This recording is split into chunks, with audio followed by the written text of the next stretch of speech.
Well, at the Centre Court EMBA Festival, we've been talking a lot about personal fulfillment, the enrichment that comes with studying with one of the world's leading exec MBA programs. But there are so many tangible professional and financial rewards too. And at UNC Kenan-Flagler, 88% of students received a salary increase or successfully transitioned to new jobs during the program. There was an average of 32% salary increase during the program, and close to 100%, 96% of students reported improvement in their career marketability, both in the short term and in the long term. So to find out more about that and all of those intangibles of confidence and just an extraordinary community and experience, it's a pleasure to welcome Catherine Pyatt. Catherine is a graduate of the Kenan-Flagler EMBA. If you're wondering why she's so well dressed for Centre Court, it might stem from an early career internship that she did on Savile Row in London. Since then, she's built an impressive career in marketing. She's now a senior e-commerce channel manager for Watts Water Technology. It's great to have you with us, Catherine. And Cara Adams. Cara is the Director of Admissions and Student Recruitment for all of the Working Professional MBA programs at Kenan-Flagler. And there's not just one. We'll be talking about three program types. And maybe we can start there, Cara, just in terms of Absolutely. the school and what makes it such a special place. Absolutely. So thank you for having us today, Matt. I think, we were the first public institution. Our brand certainly carries itself, but hopefully as Catherine experienced as she went through the program as well, it's really centered around community, camaraderie, knowing that everyone's, taking on a big undertaking, but you've got a whole group of people there as a support system to guide you through. And so we really lean heavily on that. It's a reason we do interviews for all of our applicants because we want to make sure that they're a fit for the program, that it's not just looking at a resume or a transcript, but we're really able to have a deep conversation with them and can envision them sitting in the classroom. And then as much as it's really about their curriculum, as I mentioned, it's the community, it's the relationships that you build. This is intended to really be friendships that you have for life that you can lean on for personal matters, for professional circumstances that come up. So that's kind of how we look at all of our formats, regardless of the program you're looking at. And when we talk about location, we're actually talking about locations because, of course, Mhm. Chapel Hill, which has always been your home, but also delivering the Exec MBA program out of Charlotte. Correct. So that's the program Catherine can certainly speak to as well. But yes, we have our evening format located in Chapel Hill. We have our weekend format that's also located in Chapel Hill. And then several years ago, we opened a brand new program in Charlotte. So our program in Charlotte is almost identical to our program in evening. They are located in Chapel Hill. Faculty travel back and forth between Charlotte and Chapel Hill. So you're not getting a satellite campus or adjunct faculty. You're truly getting the same experience, just understanding not everybody has the ability to travel to Chapel Hill on a weekly or monthly basis. Catherine, I was talking about the impressive marketing focus of your career, your current role. I mean, you could think, well, she's doing so well. Big step then to decide to go back to business school. So talk us through what inspired that decision to get your EMBA, and of course, the choice of UNC. Yeah, so I had been thinking about getting my MBA for a while. I knew it would help me progress in my career and learn more, especially at this early phase in my career. So when I saw that UNC was opening an area on campus in Charlotte, I thought it would be perfect for me. I was living in Charlotte at the time, actually living really close to where class was held, right in uptown Charlotte. So I was really, really interested in the UNC program, and the more I got to know, the more interested I became. It was a nice sweet spot for me in my life personally because I had a few years of work experience under my belt, but also don't have kids yet. So I was interested in getting my MBA, before starting a family, although that's not a blocker for sure. And I really liked that it was in person because I work fully remotely. So really everything about the program was hitting all of the things that I wanted. So for me, it was a very easy decision. I was super excited to enroll at UNC and get started. But perhaps just dwelling on that point of that there's no one time to go back to business school, but for you, it was doing it sooner rather than later. Often we think of the exec MBA, perhaps, individuals 10, 12, 15 years of professional experience. Um, Did you find then, that there were going to be real benefits to get that learning, that sort of leadership pathway at Kenan-Flagler that's serving you so well in your current role? Yeah, and it really is open for people at any stage of life. We had lots of people who were starting families, who had young kids, who had older kids, and then several people like me who don't have kids yet. So it is what you make of it, and you can join at any point. But for me to be able to really put a lot of time in it and not have that family obligation yet was really nice for me. And like I said, being early career, I think it helped me leapfrog a little bit more and get some more experience with leadership and working with different teams and something that I could really apply right away to my career. Right. Cara, when we were off air, we were just talking about last week in orientation and welcoming all of these Mhm. candidates who profiles, you've interviewed them, but now they're showing up and what a wonderful moment that is. You must be very mindful as you're then crafting the diversity of that classroom, the personalities, how they're going to connect with each other, how everyone's going to bring the best out of each other, right?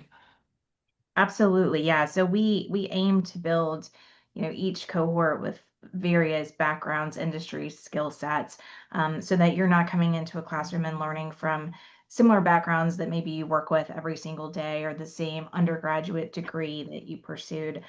So yeah, we try to do a really good job of, working with each cohort to really make it so that you have individuals that you can learn from and lean on. And there's certainly classes where, students are going to feel like they're the expert. I always joke that the accountants in the room find out that they're best friends with everyone when you're going through accounting.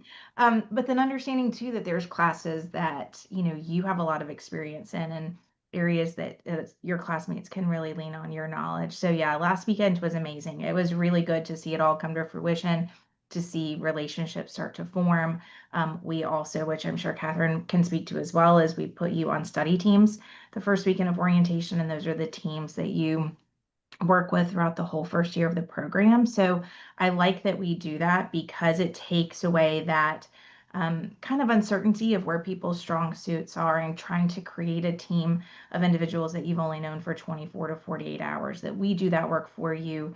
You get to spend the first really day and a half getting to know everyone in your cohort, and then you find out who your study team is. And while you can still work, of course, across with individuals in other study teams on certain things, that study team is really the group that you work with the most throughout that first program. So it's nice too if you maybe don't have a quant background, that there's individuals that you can lean on, and vice versa as you go through that first year of core.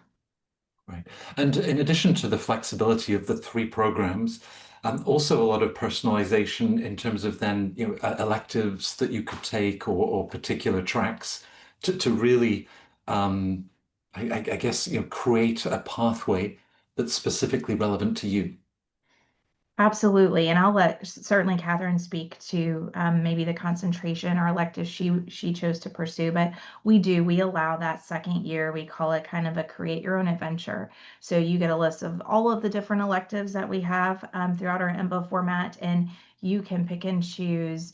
Which electives are a best fit for you, and that even includes our online program. There's sometimes opportunities to take an online elective if you can't come in person. So whether it's, Catherine being in Charlotte and wanting to come and still have some of that Chapel Hill experience through a weekend elective, she had the, opportunity to do that.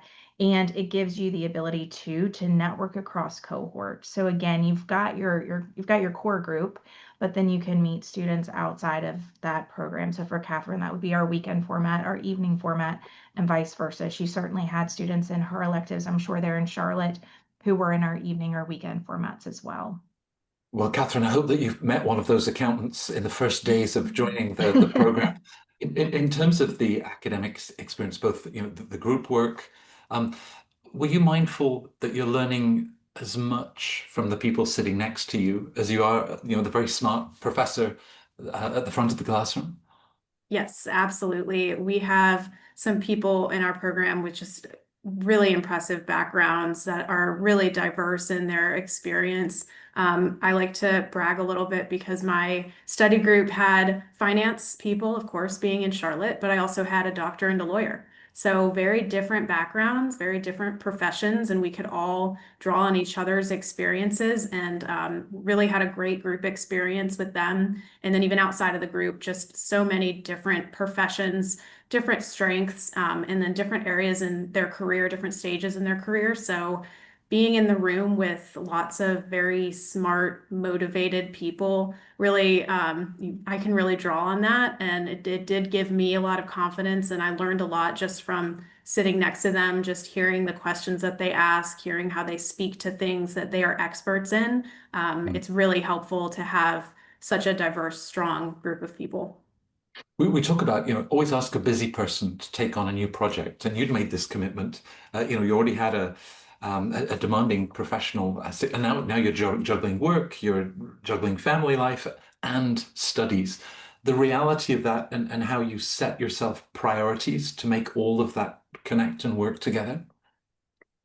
Yeah, for me, it was pretty flexible. I think not every week looked the same. So I went into it thinking I would probably have 1 or 2 days a week where I would really dedicate to school, and then the rest of the week would be not school, would be work, family. But it turned out to be a lot more flexible for me. So I would get an hour done where I could. When I had energy to do something, I would do it. I know that wasn't what everyone did. Some people did stick to those, strict hourly rules that they set, that this is time for family, this is time for school. So the flexibility of the EMBA program and having some content in person and some content online made it just easier for me to kind of change up my week and do whatever worked best that given week. Right. And what's the power of something that you might learn over the weekend that you could then apply in the office on Monday morning? Yeah, it's really, really cool to be able to have just spoken to a professor or a classmate who's a really key expert in something, and then be able to turn around and talk to someone who might be a completely different job function at my company, and I feel smarter speaking to that function because I had just spoken to someone else about it. Right. In terms of, Cara, there's so many options today to upskill, whether greater familiarity with AI tools, the fundamentals of finance. Is there something really defining and powerful with the Exec MBA, both the intentionality of the students and bringing them together in this very structured and intense format that you feel is so powerful? Absolutely. I mean, I think that we try to really do pulse checks and surveys on our students to see what their needs are. For example, AI, of course, in almost every interview we do now, students are looking at what AI components we bring into the classroom. So I think it's good that we continue to have that full like 360 conversation between admissions, between program staff, between faculty, between students, and try to constantly innovate in that space. And then I think the other thing is we have about half of the curriculum is centered around electives, which I feel like is a big differentiator for our program. So really the idea is that it's super customizable. Some students come in and, when we're interviewing them, before they even get admitted, their career goals look like, path A. And then they get into the program and they realize they suddenly have a passion for something they maybe never had even thought about before. But now that they've taken a course or worked with a faculty member or met other students in the program, they're now kind of looking at course B. And so I think it's important that we allow them to be flexible, that we allow them to customize the MBA. And, they're not all walking away with the exact same degree at the end, and then knowing too that they can pivot if they want to. They've got the first full year to decide if they want to do a concentration. About half of our students do and about half don't. But as you kind of spoke to in the beginning about the career marketability piece, the number of students who are pivoting careers, getting a salary increase, I think it's just really important that they know that this whole journey, which is why we call the second year of electives really a choose your own adventure, is meant to be customizable in real time for them. So if their kind of goals change, where they cut their approach with a job opportunity that wasn't on their horizon when they started the program, that we can kind of be there with them as they navigate the rest of that MBA journey together. And as one of the top EMBA programs in the country, attracting top talent from the healthcare industry and finance and across all of these different industries, it could be intimidating and think, wow, is there a place for me in a program like that? How do you like to share that experience, that personalized journey, and say, no, there's absolutely a place for you here? Absolutely. I think it's important. I mean, UNC from an undergraduate business perspective, students have always kind of historically self-selected out of looking at those because it is such a rigorous undergraduate program. Unlike some institutions, you can't just go and declare a business major at Kenan-Flagler. You have to be accepted to the business school. So there's a whole nother level involved in that. And so it is having those conversations and seeing, is it a semester in undergrad that someone maybe struggled a little bit? Do they not feel like they have enough work experience? And talking through a lot of those initial concerns they have. Some students feel more comfortable in having a phone consult or grabbing coffee one-on-one and maybe not coming to a bigger event that we also do in person, but they're not ready to walk into a room with 50 people. They really want that one-on-one conversation with you. So I think it's the transparency from both sides of saying, okay, maybe you didn't do well in some of these quant classes, but how can we still set you up for success if you do apply and get admitted to the program and choose to come?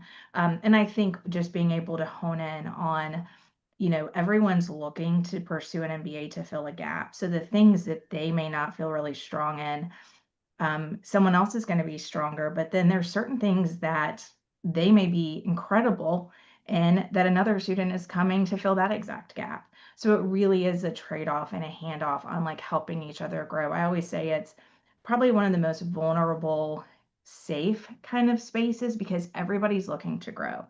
So it's not sometimes at work where you feel like you have to just really, put on a brave face and maybe tackle whatever you have to do. You can really say, I'm here to grow in these areas. And someone else is going to say, well, I'll help you with that if you help me grow in these areas, and vice versa. Right, right. Everybody wins. And it was lovely, Catherine, just to hear you describing the confidence, talking to colleagues from different functions within the conference. So, balance sheets and business models. Fun too, right? I mean, a very rigorous program and great technical skills that you're developing, but and you're part of this bigger community. So clubs, events, networking. How did the program then, build such a strong sense of community? Yeah, something that's unique about the Charlotte program is that we have Executive Fridays, where we have an executive speaker from the Charlotte area come in and speak to us. And then we have our afternoon classes. And then, given the nature of us all being together, let out of class at 6 p.m. on a Friday, usually we would go out to dinner together, go somewhere in Charlotte, uptown together. So those Fridays were really special. We got to bond and make some friendships out of that. And there were other networking opportunities. Like I said, I was really looking for an in-person program for that reason. And I felt like I was able to build a strong network, both with the Charlotte cohort, but also there were opportunities to go to Chapel Hill and build that network with the Chapel Hill and the weekend programs as well. Right. And, we're going to do an exec MBA just once in our lives. And yet these are lifelong friendships. Cara was giving the example, whether, in terms of personal life, professional challenges, um, it's people that are really there. You're there for each other, which becomes an incredible network to be part of. Yeah, absolutely. And I'll give the ladies chat a little shout out because we had a nice small cohort of women. We have a ladies group chat of 13 women that still is very active today, and it's the most supportive group of women I've ever been a part of. And getting through that 2 years to have people that you can lean on and rely on. And then beyond that 2 years, we're constantly asking for advice professionally, personally, like you mentioned. And even outside of the women of the cohort, it's a strong community where we know that everyone's there for each other, and it's a really good resource to have. Yeah. Catherine was saying to us earlier, Cara, that for her it was great to be able to join the program at your earliest stage of her career, and everything that would set her up for later on. It strikes me that the exec MBA often arrives at this interesting pivotal moment. We've been through undergrad, early stages of our career. Um, maybe we're looking for change. Someone wants to start their own business or, consider other career opportunities. So how do you then also support students as they're thinking about their career development, coaching and sort of holding up a mirror to, where they excel and some of the things that they might want to explore? Yeah, that's a great question. So we have an amazing career services team, and we have a whole suite of career coaches. So you can pick and choose whether you want to work specifically with one career coach throughout the whole duration of the program. Maybe you're looking for kind of just like a just-in-time conversation, like I mentioned before. Students are getting approached now that they're doing the program of, okay, well, maybe this job opportunity opened up and it wasn't really on their radar, and they want to talk through that. So really, just in the same way that you're kind of outlining your curriculum and your electives and everything else with the program director and registrar, you're essentially doing the same ideally with a career coach. So that's kind of looking at what that career path looks like, helping you decide, are there certain electives you should take, certain opportunities you should take advantage of to help build that resume, especially if you're looking to do a pivot. Our career services team always says if you're looking to a pivot, both industry and function, you really want to start working with them early on. And so essentially you have the opportunity as you go through the 2 years to work with them. And they also do executive coaching. So maybe you're already in a higher level position. You see yourself going to a C-suite position, but you're looking for more executive coaching. You're taking on a new team or something of that nature. You can also work with them on that regard. You also get career coaching for life. So some students, maybe they want to make a pivot, but they're really nervous about taking on a brand new job opportunity and a brand new MBA program and really being able to give 100% to both. So they may want to maybe start working with a career coach towards the end of the program, but then really pick up speed once they graduate, once they have that kind of time back to really focus on what that career kind of pathway looks like for them. So our career coaches do all of our webinars with us, all of our open houses, all of our class visits. They present with us. I feel like it is integral to have them as part of those initial conversations, because everyone is coming to do an MBA to help grow their career in some fashion, even if it's, I love what I do and I love who I work for, but I just want to continue moving up, the trajectory kind of ladder within my organization. It still helps to have some type of career coaching as part of Yeah. that. You meet these candidates as very accomplished already in the trajectories that they have. Thinking about business school, you see them through that application process, and then you watch them through the program. It must be remarkable to see, that individual, and then perhaps 2 years later, is it really visible to you, the confidence and the person that's emerging at the other side of the EMBA program?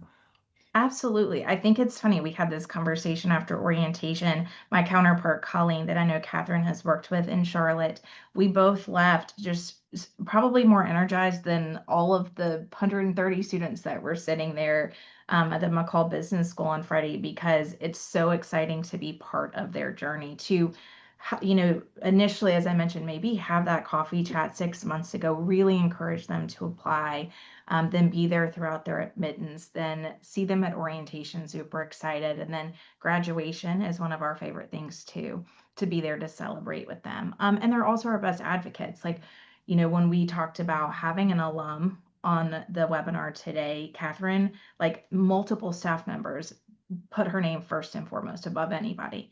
And so like that just goes to say, like, I think it's important that she feels like she's made an impact, but I think it's also important that it comes full circle and that she realized like the staff and the faculty think very highly of her. And she again is one of the first names that was put out there as helping today. So I think that just speaks volumes too, that it really is a full circle. And regardless of where you sit on the staff, even if you're in the beginning pieces like me and my team are, it's still really nice to know that we're there throughout the entire journey, even beyond graduation.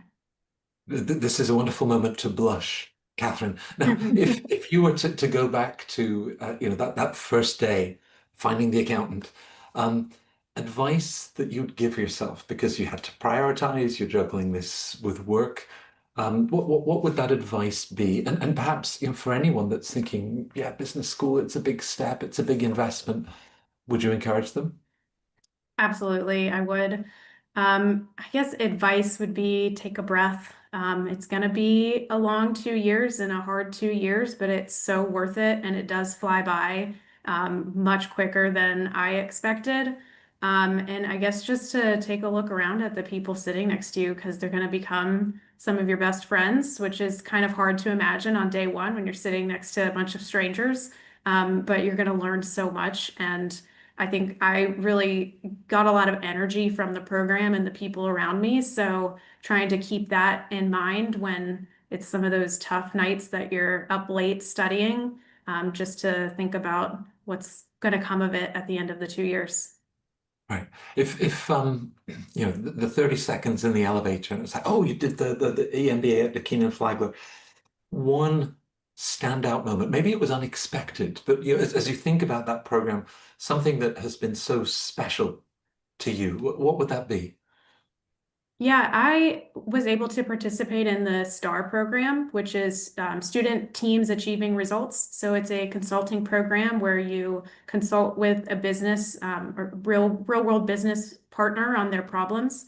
It was a 5-month program where I got to be in a group with both Charlotte and Chapel Hill students. So that group also grew really close, working late nights on a quick consulting project, and it was really fun. It was really interesting and challenging. That was one of the standout moments for sure. And at the end of the program, we all got to go to Pittsburgh and present our final recommendations to the client, which was just a really cool experience for me and something that I feel like also helped me gain confidence. Giving a pitch in front of real clients was something I'd never done before. So just really good experience to learn with faculty advisors, student advisors. So, you know, you're outside of the classroom, but you still have that kind of person to grow from and learn from and fall back on. So really great experience for me.